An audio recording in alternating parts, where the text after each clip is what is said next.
us for minimizing trauma through sensory considerations in museum environments. My name is Dr. Piper Hutson, and this work has been supported thanks to Dr. James Hutson. Our research has found that neurological connections of the brain and PTSD considerations should be placed within the neuroart and museum community. Cultural institutions have a mandate to serve the public and strive to create environments which are accommodating, engaging, and supportive for those in their community. There's a wide range of learners seeking education in Solstice and museums.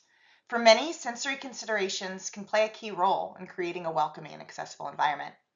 For individuals whose neurology has been altered, especially in instances of trauma, museums can play an important role in promoting education and awareness about neurological conditions in a way that is inclusive and trauma-informed. First, this requires understanding that museum environments can be overwhelming and triggering for individuals with sensory processing difficulties, those who've experienced trauma, like post-traumatic stress, and those within the 15 to 20% estimated portion of the population who are neurodivergent. Understanding visitors' preparation and anticipation of their sensory needs includes being aware of heightened anxiety in large crowds, concern for unfamiliar lights, smells, and sounds, and a fear of an unconscious bias if the staff are untrained for handling those outside of atypical neurology. With the growing awareness of neurodivergent needs, some institutions have developed strategies which include specialty quiet hours, sensory kits, accessibility events, and staff disability awareness training to improve visitor experience. Following traumatic events, the language and memory areas of the brain may become compromised. As a consequence, people affected by trauma may experience limitations in their ability to communicate verbally. Viewed from a neurodiversity perspective and through a strength-based lens, this gives the potential to view cognitive diversities as adaptive. Fear is considered a protective mechanism and an adaptation to help us internalize a threat and be able to respond. The fear response involves activating the amygdala, which does not differentiate between interior or externally perceived threats.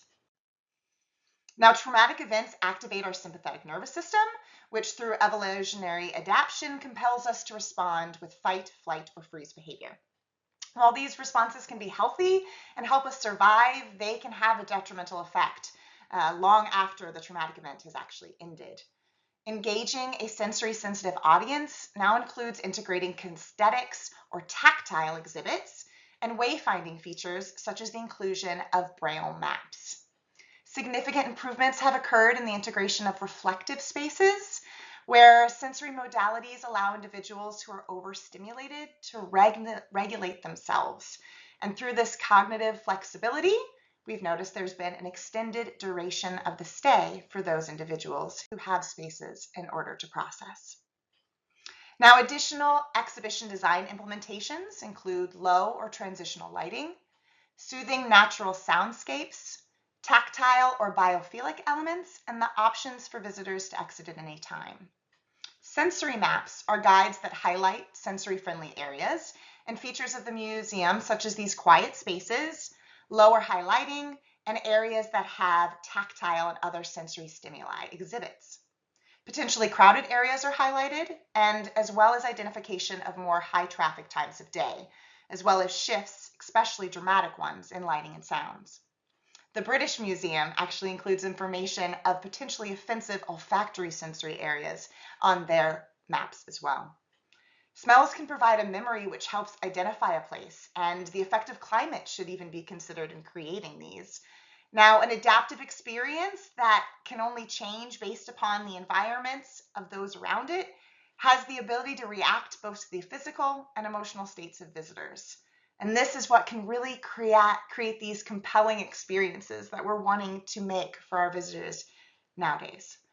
Alterations of these space for not just one community have the ability to impact others who are also affected by sensory stimuli. The shift towards inclusivity and diversity has transformed the view of those as having disabilities that need to be fixed into this unique perspective of other ideas and information to be shared. Exhibition spaces should really encourage the opportunity for visitors to slow down, pause, reflect, and be hubs of safe center to find belonging. Museums are unique in creating these safe and supportive environments by giving nuances on how to learn outside of the usual frameworks. This makes them optimal for having exhibits exploring human neurology and the connections of the brain. The Mesa Alta Science Center in Carabrilla, Arizona, tested a project to improve outcomes for people experiencing post-traumatic stress. The museum invited local residents and those who had treatment and diagnostic expertise to create an exhibit about their experiences. Along with improved therapeutic outcomes for the participants, the resulting exhibition increased visitor awareness about triggers and symptoms, on top of reducing the stigma attached to the condition. One of the most common ways that individuals and families prepare or gather information to experience a site is through the internet. Visual stories and sensory maps can be used prior to visiting the actual place to understand what they can expect once on site. An institution's website, social media pages, and advocacy organizations all provide these needed bits of information to help those overcome anxiety of visiting new places. Having the understanding of potential sensory processing issues once on site is the first step towards accessibility. For many, the use of virtual galleries to prepare visitors for the space is ideal.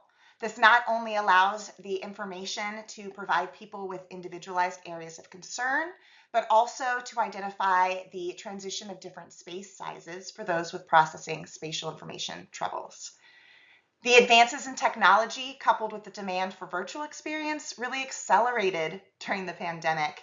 And the initial impetus for these projects now have the opportunity to use these digital versions of space and objects to be leveraged to support inclusivity and accessibility efforts. Digital exhibits can also be used as accessibility tools by helping increase fear tolerance. This means adjusting our behaviors to learn to maintain emotions in similar situations that are represented in VR or AR. By exposing ourselves to small doses of environments which trigger these hyper responses, we can build resilience and our anxiety tolerance can increase. Neuroplasticity allows the brain to change by repetition of similar information. Every single neuron in the brain can form up to 10,000 connections with other neurons, and those links change based on repeated directional intent. While new experiences can cause pathways to be temporary, with the continuation of repetition of these similar experiences, chemical changes become structural.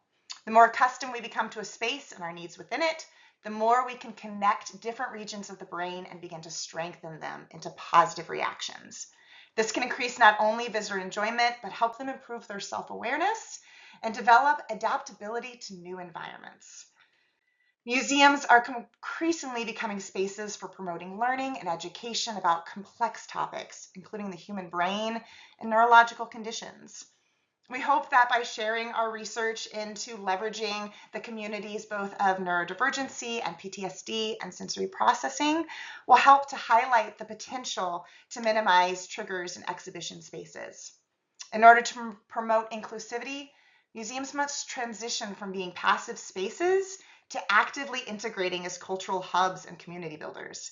By being beacons of information and sharing these educational understandings of self-awareness, museums can foster a culture of belonging and encourage these conversations that discuss the potential inherent in human differences. Thank you for joining me today.